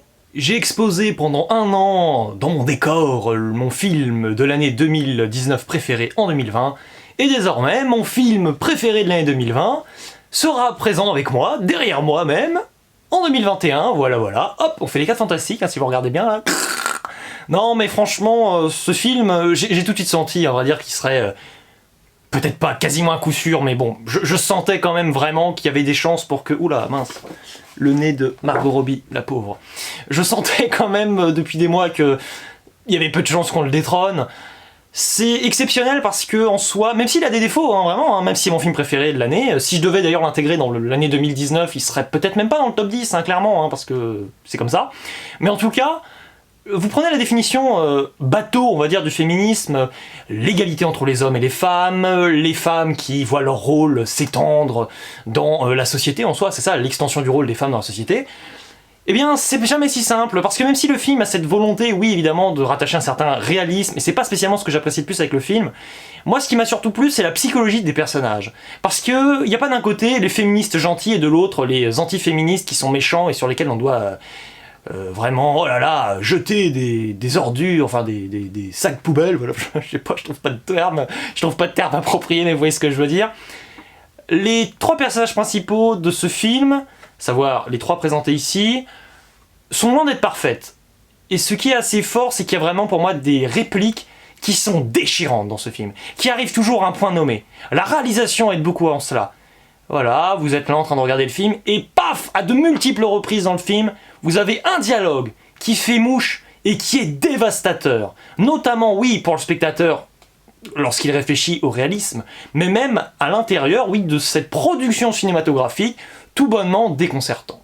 J'espère donc que vous avez apprécié cette vidéo, en tout cas moi j'espère l'apprécier quand je vais la monter et regarder ce que ça donne avant de la publier. J'espère en tout cas que vous avez trouvé l'année 2020 cinématographiquement parlant plutôt bonne, comme ce fut mon cas, même si j'espère quand même que nous retrouverons un niveau un peu plus semblable à 2019, un de ces 4, mais pas sûr que ce soit en 2021, je sais pas, on verra bien, après tout, on peut toujours être surpris. Mais en tout cas, si jamais vous n'êtes pas d'accord, ou si jamais vous êtes d'accord avec moi, ou si vous avez envie de réagir en commentaire pour dire absolument tout, pas n'importe quoi, n'hésitez pas, moi j'aurai plaisir à répondre et à discutailler avec vous tous. Allez, ciao et à la prochaine!